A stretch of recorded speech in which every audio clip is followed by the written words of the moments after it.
Diz o texto sagrado aqui, meu irmão, que houve um encontro da criatura com o Criador.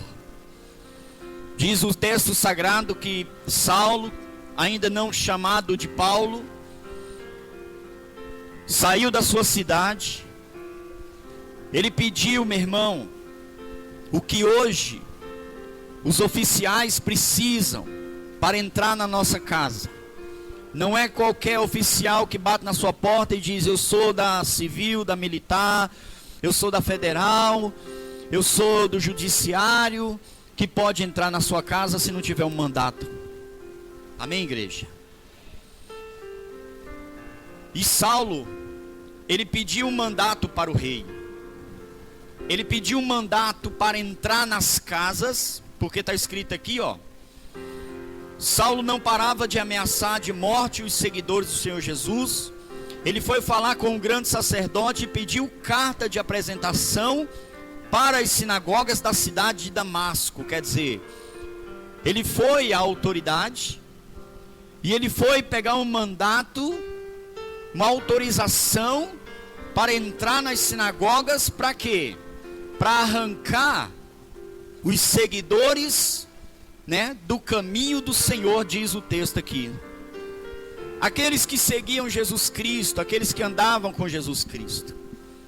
Então, o Saulo, ele planejou isso, ele pegou as cartas, e ele pegou algumas pessoas que ele ajudava ele, e no caminho de Damasco, dizendo a Bíblia, diz a palavra do Senhor, que já chegando em Damasco, já chegando na cidade, Jesus, em forma de uma luz bem intensa, bem brilhante, envolve Saulo. Irmãos, olha como que a palavra de Deus, irmãos, ela deixa bem claro o querer do homem e o querer de Deus. Saulo tinha ido para a cidade para entrar nas sinagogas e prender e matar os seguidores do Senhor Jesus Cristo. Mas Deus tinha um plano na vida de Saulo. Hoje, irmãos, a gente olha para as pessoas e a gente julga as pessoas às vezes, por aparência. A gente julga as pessoas hoje por ouvir falar. A gente julga as pessoas, pelas obras que elas praticam. E quantas pessoas talvez você já tenha dito: essa pessoa não tem jeito. Quantas pessoas hoje já disse essa frase: essa pessoa não tem jeito. E nós vemos aqui, nós estamos vendo aqui uma história ao qual um perseguidor da igreja, o Senhor vai ao encontro dele, e a Bíblia diz aqui que ele ouviu a voz. Não só Saulo ouviu, mas os amigos dele também ouviu. E quando a voz apareceu ali, quando Paulo perguntou quem era, a voz diz: Jesus, a quem tu persegues. Então a gente tem aqui, meu irmão, uma história.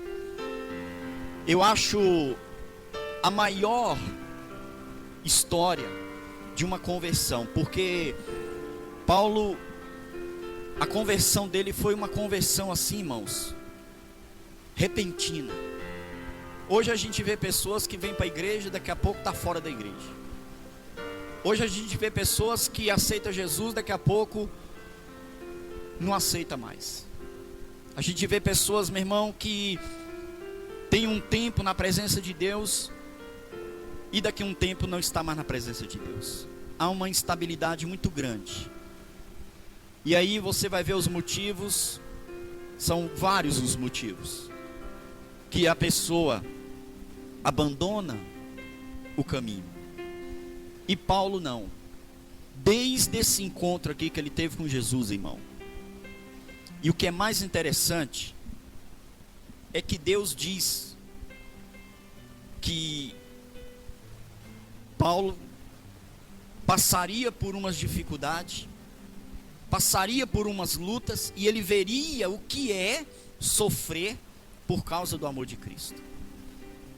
Deus diz isso, meu irmão. No texto aqui fala que o Senhor diz para Ananias: olha, Ananias, não tenha medo, porque Ananias era um discípulo de Jesus que estava lá em Damasco. Talvez seria um dos que seriam pegos por Paulo, mas Deus usou Ananias para que fosse até o encontro de Paulo.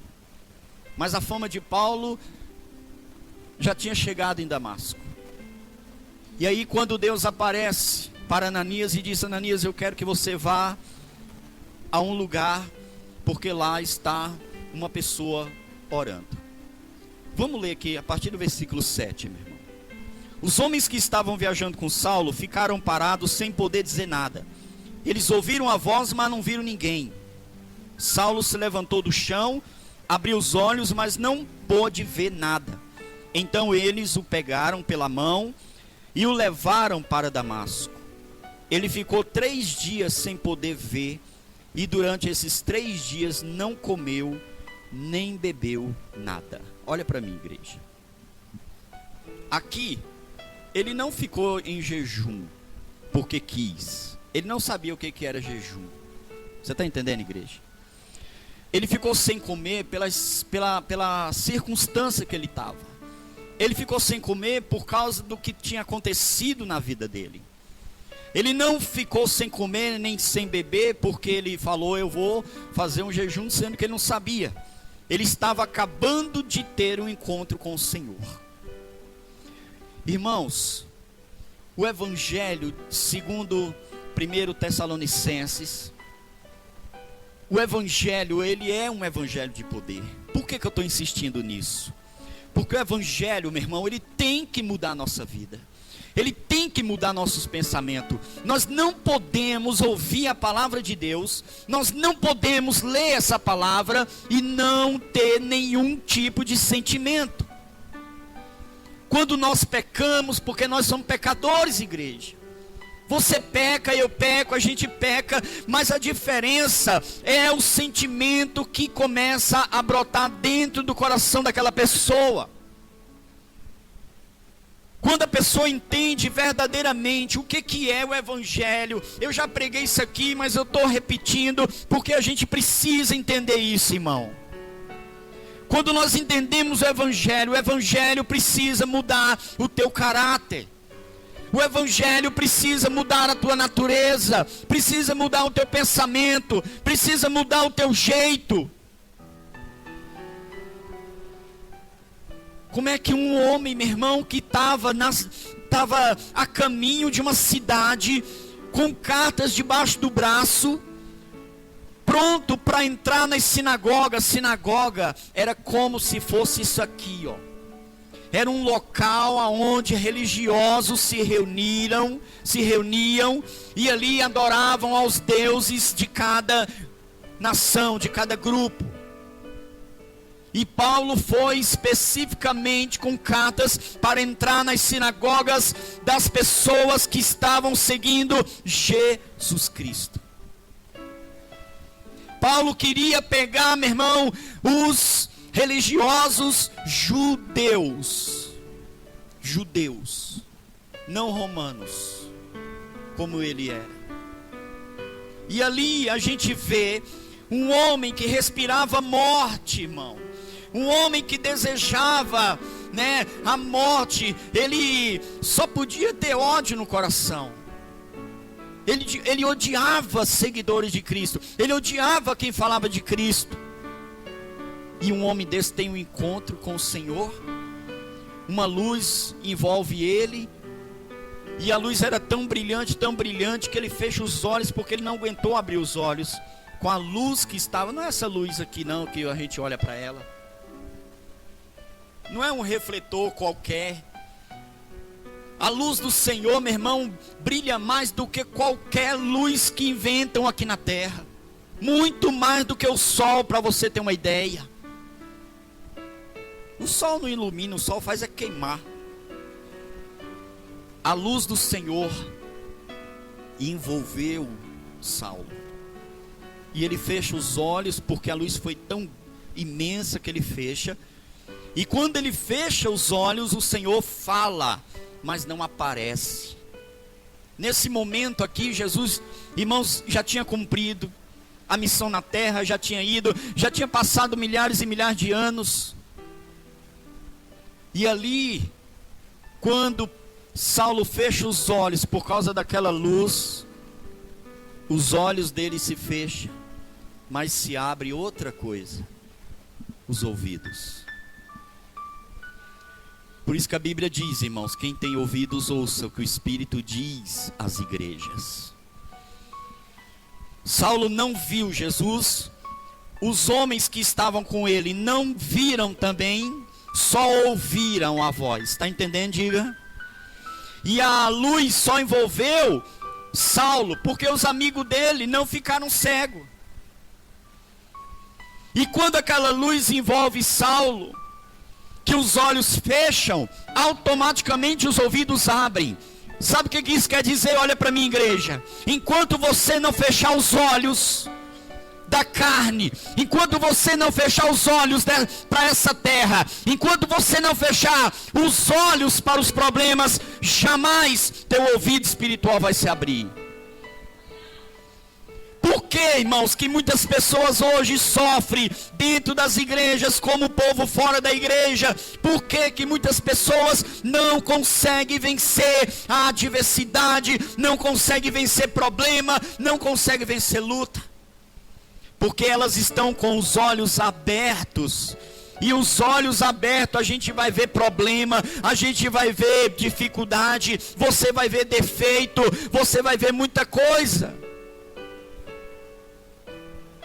Diga comigo, para os ouvidos espirituais se abrirem, os olhos carnais têm que se fechar. Quando uma pessoa, ela perde a visão, ela fica mais sensível às coisas à sua volta. Ela ouve mais, ela presta atenção mais em detalhes. Se fecha um sentido e se abre 10. Você está entendendo, igreja? Uma pessoa que ela não consegue enxergar com os olhos, ela enxerga com a mão, ela enxerga com o nariz, e ela enxerga com o pensamento, ela enxerga com o sentimento, ela enxerga até com o paladar. Você está entendendo? Diga. Então se fecha um sentido e se abre outro tanto. E foi isso que aconteceu com o Saulo. Quando a luz envolve ele, ele fecha os olhos. E quando ele fecha os olhos, quando a luz sai, porque a presença do Senhor estava ali, só que ninguém viu, mas a presença dele estava ali. Irmão, olha para mim, igreja. A presença do Senhor, o Senhor disse que aonde nós estivéssemos, Ele também estaria. Aonde tiver duas pessoas reunidas em meu nome, ali eu estarei no meio delas. Aí muitas pessoas dizem: pastor, mas se tiver só uma? Se tiver só uma e tiver no nome do Senhor, o Senhor está dentro dela. O Senhor não está no meio, o Senhor está lá dentro. Amém, igreja? Quando você está sozinho no seu quarto buscando a Deus, abrindo o coração, se limpando, se despindo da velha criatura, o Senhor entra dentro de você. Amém, igreja? Agora, quando eu cristão, me reúno com outro cristão, formamos dois cristãos, o Senhor está ali no meio de nós. Amém, igreja? O que é mais interessante, após a luz sair, o Senhor se ausenta, e aí Paulo vai abrir os olhos para entrar, porque o texto diz que o Senhor manda ele ir para Damasco. Só que agora não é para fazer o que ele ia fazer. Amém, igreja? Paulo estava indo para Damasco para entrar na sinagoga, para prender os seguidores do Senhor Jesus. E ali na entrada acontece tudo isso que eu acabei de falar para você. Quando a presença de Jesus sai, Paulo vai abrir os olhos para ir para a cidade. Só que aí é a surpresa. Quando Saulo abre os olhos para continuar, diz o texto que ele não enxerga mais. Versículo 8. Saulo se levantou do chão e abriu os olhos, mas não podia ver nada. Então eles o pegaram pela mão e o levaram para Damasco. Versículo 9. Ele ficou 3 dias sem poder ver, e durante esses dias não comeu nem bebeu nada. Olha para mim. Quando ele abre os olhos, quando ele levanta do chão e abre os olhos, a Bíblia diz que ele não vê mais nada. Porque o Senhor Jesus, irmãos, ele tem esse poder. Para nós não podermos enxergar mais nada do que está à nossa volta. E eu não estou dizendo aqui literalmente, agora eu estou profetizando. Os olhos precisam se fechar. Porque, irmãos, nós oramos, mas quando a gente abre os olhos da oração, o que a gente vê? A realidade. A gente fecha os olhos e ora, levanta a mão e profetiza, e a gente começa a orar e clamar, mas quando abrimos os olhos, a gente entra na realidade da vida. Saulo não. Saulo, quando ele abre os olhos para entrar em Damasco, não tem mais a vista. 3 dias ele passa. E a Bíblia diz que ele não teve fome, não teve sede, não comeu nem bebeu. Versículo 10. Em Damasco morava um seguidor de Jesus chamado Ananias. Ele teve uma visão e nela apareceu o Senhor chamando: Ananias. Ele respondeu: aqui estou, Senhor. Versículo 11. E o Senhor lhe disse: apronte-se e vá até a casa de Judas na rua direita e procure um homem chamado Saulo, da cidade de Tarso. Ele está orando. 12. E teve uma visão. Nela apareceu um homem chamado Ananias, que entrou e pôs as mãos sobre ele, a fim de que ele pudesse ver de novo. Olha para mim. Aqui conta, Ananias teve uma visão do Senhor. E ao mesmo tempo que Ananias estava tendo uma visão do Senhor, Saulo também teve uma visão do Senhor. Ananias teve uma visão dele entrando na casa, né? E impondo a mão ali sobre uma pessoa para dar vista. Saulo teve uma visão de um homem entrando até onde ele estava, colocando a mão sobre ele e dando a visão para ele. Você está entendendo, igreja? Diga comigo, Deus não é Deus de confusão. Às vezes hoje, irmãos, a gente se depara com pessoas dizendo: olha, pastor, Deus está me falando para fazer isso, Deus está me falando para fazer aquilo, né? E essa fala do Senhor cria uma confusão tão grande na vida da pessoa. Esse Deus está me dizendo, esse Deus está me revelando, esse Deus está me mostrando, cria uma bagunça na vida da pessoa, uma bagunça carnal, uma bagunça espiritual, uma bagunça familiar, uma bagunça no trabalho. Irmão, presta atenção. Eu não duvido hoje de profeta. Eu não duvido hoje de revelação. Só que de 1000, Deus está usando 1.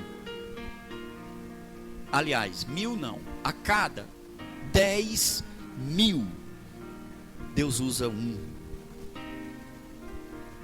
Por que eu estou falando isso, irmãos? Porque nós estamos vivendo exatamente no tempo da facilidade. Tudo hoje está automatizado, tudo hoje está informatizado. E estão querendo automatizar também, irmãos, a vida espiritual. Estão querendo informatizar também, irmãos, as coisas de Deus. Senhor, eu quero mandar um e-mail para o Senhor. É mais fácil mandar um e-mail, mandar um zap, mandar uma mensagem, um torpedo, do que você dobrar o joelho e falar pessoalmente. É mais fácil, igreja, você receber um e-mail do que você ir buscar. É mais fácil você enviar do que você ir levar. Mas a vida espiritual não modernizou. Diga para quem está do seu lado, diga assim: a vida espiritual não modernizou. Diga: as coisas com Deus não modernizaram. Irmãos, a única forma de nós entrarmos na sala do trono de Deus é orando. A única forma de conversarmos com Deus é em oração. É a única maneira que temos de falar com o Senhor, é orando. E aí, igreja, Paulo, que ainda não era Paulo, porque a gente só vê falar o nome Paulo a partir do capítulo 13 de Atos, é que a gente vê falar, chamar Saulo de Paulo. A partir do capítulo 13 de Atos. Então Saulo, irmãos, recebe essa visão de Deus, porque Deus tinha um plano na vida dele.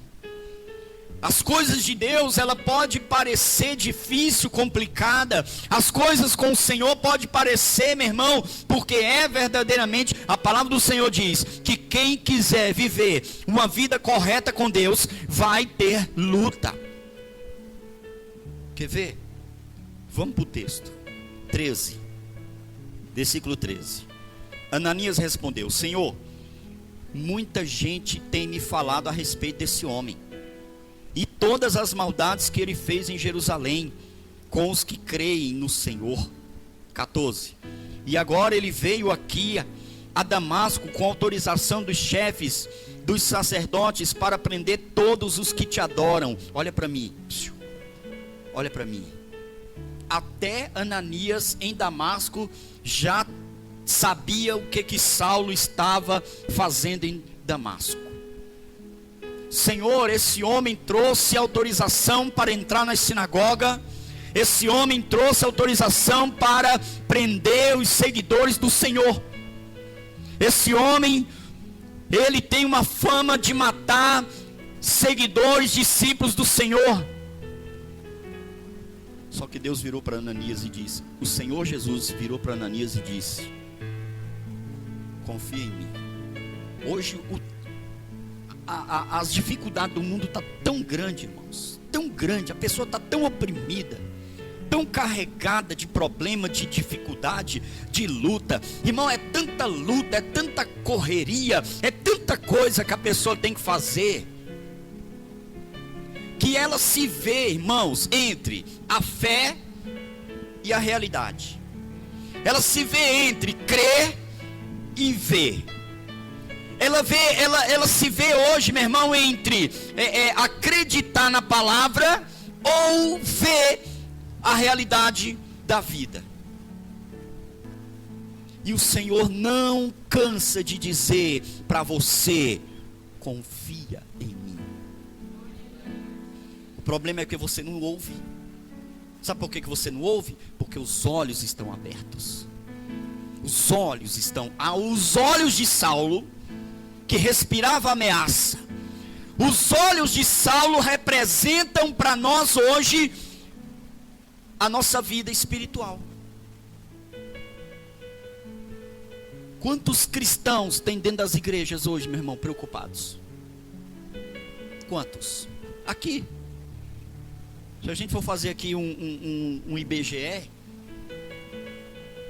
uma pesquisa, quantas pessoas verdadeiramente creem no Senhor e estão tocando a sua vida com problema, com luta, com dificuldade, mas a fé não está abalada? E quantas pessoas aqui tomando ceia, vindo para a igreja, cantando, adorando, louvando, congregando, mas estão em dúvida, mas estão com as suas vidas ainda na realidade. Porque quando Ananias disse: Senhor, muita gente tem me falado a respeito desse homem. O que Ananias estava querendo dizer para Deus? Senhor, acho melhor o Senhor arrumar outra pessoa. Esse daí não presta não, Senhor. Senhor, esse homem aí, ele veio para Damasco com cartas, com autorização para entrar na sinagoga. Senhor, esse homem não é brincadeira não. Esse homem é uma ameaça, esse homem é perigoso. E o Senhor Jesus dizendo para Ananias: eu tenho um plano na vida dele. Ele veio para Damasco realmente para fazer isso que você acabou de dizer. Só que eu tive um encontro com ele antes dele entrar na cidade. Vamos para a Bíblia, versículo 15. Mas o Senhor disse a Ananias: vá. O que o Senhor falou para Ananias? O que o Senhor falou para Ananias? Levanta a cabeça, olha para mim. Deus falou o que para Ananias? Olha, presta atenção. Ananias, vai para uma casa lá, tem um homem orando, chamado Saulo. Deus deu a dica todinha para ele. Deus poderia ter escondido dele. Deus poderia não ter dito. Deus poderia ter dito para Ananias o que falou para Abraão: levanta e vai para uma casa que eu te mostrarei. Sem falar nada. Mas não, Deus revelou para Ananias: é Saulo de Tarso. Ananias disse: quem? Quem? Vou não.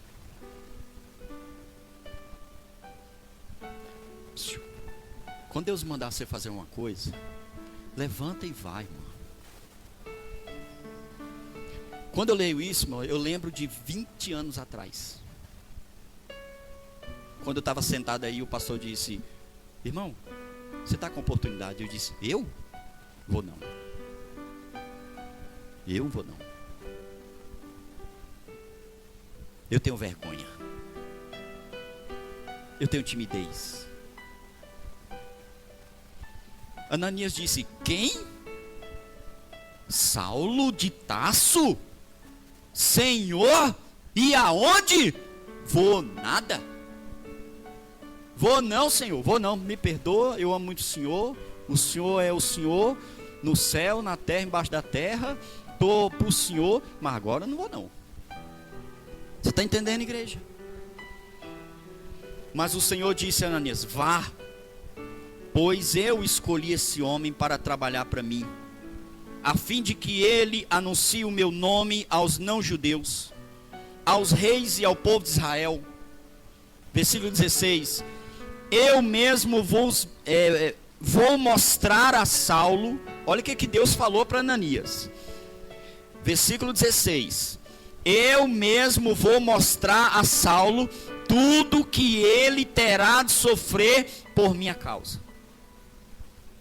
Olha para mim, igreja, que Deus é esse? Que Deus é esse? Porque quando você lê Atos, você vai ver, irmãos, o que Saulo, a partir do capítulo 13, passam a chamar ele de Paulo. O que Paulo sofreu? O que Paulo passou? Primeiro problema, primeira barreira de Saulo foi com os próprios discípulos de Jesus. Porque ele teria que se juntar aos discípulos. E os discípulos falaram: quem? Aqui ele não entra. Aqui ele não entra. Esse perseguidor de crente. Esse homem tem sangue de crente na mão dele. Esse homem perseguiu as igrejas. Primeira barreira de Paulo foi entre os próprios discípulos. Cumprindo-se o que diz na Bíblia: os nossos maiores inimigos estão dentro da nossa própria casa. o que a gente precisa fazer é confiar no Senhor. Às vezes a palavra a gente prega e a gente pensa, meu Deus, não tem ninguém ouvindo. Ninguém está dando ouvido que a gente está falando. Não, o Espírito Santo trabalha. Ele só quer que a gente abra a boca para pregar. Amém, igreja? O problema é porque nós não cremos quando Deus vai agir. Porque quando Deus vai agir, Ele faz coisas que nós, irmãos, não acreditamos e duvidamos. Essa história aqui também lembra que Deus pega as coisas loucas da terra para confundir as sábias. Que Deus sempre pega as coisas pequenas para confundir as grandes. Tanto homem para Deus usar, Ele vai usar logo Saulo. Por que Saulo? Ponto de interrogação. Por que Saulo? Olha as coisas que Deus faz, irmão. Isso aqui também mostra que Deus é o Deus do impossível. Aqui também mostra que para o homem é impossível, mas para Deus nada é impossível. Deus pega um perseguidor e transforma ele em perseguido. Amém, igreja? Deus pega isso para fazer, meu irmão, coisas que nós não faríamos. Não, a gente é lógico. A gente é lógico. Deus não é lógico. Deus não trabalha na logística. Ananias disse: quem? Saulo. Mas o Senhor disse: vá. Vá. Amém, igreja? Levanta a tua cabeça, irmão. Abra teus ouvidos espirituais. O que está acontecendo na sua vida? Saia da lógica. O que é lógica? É aquele caminhozinho que você está traçando, parecendo umas lagartas que tem aí nesse jardim aí, uma atrás da outra. Aí uma vai para a direita, a outra também vai. E aí vai a fileira, quando você vai para trás, está todo mundo indo para a direita. Isso é lógica. Diga comigo: o meu Deus. Não, fala convicto. Diga: o meu Deus é totalmente fora da lógica. Diga: o Deus que eu escolhi é totalmente fora da lógica. Irmãos, nós só precisamos fazer uma coisa: confiar no Senhor. Confiar no Senhor. Vamos confiar no Senhor, porque Ele está dizendo: vá, vá, levanta-te, prossiga, lute, batalhe. Deus não tem lógica.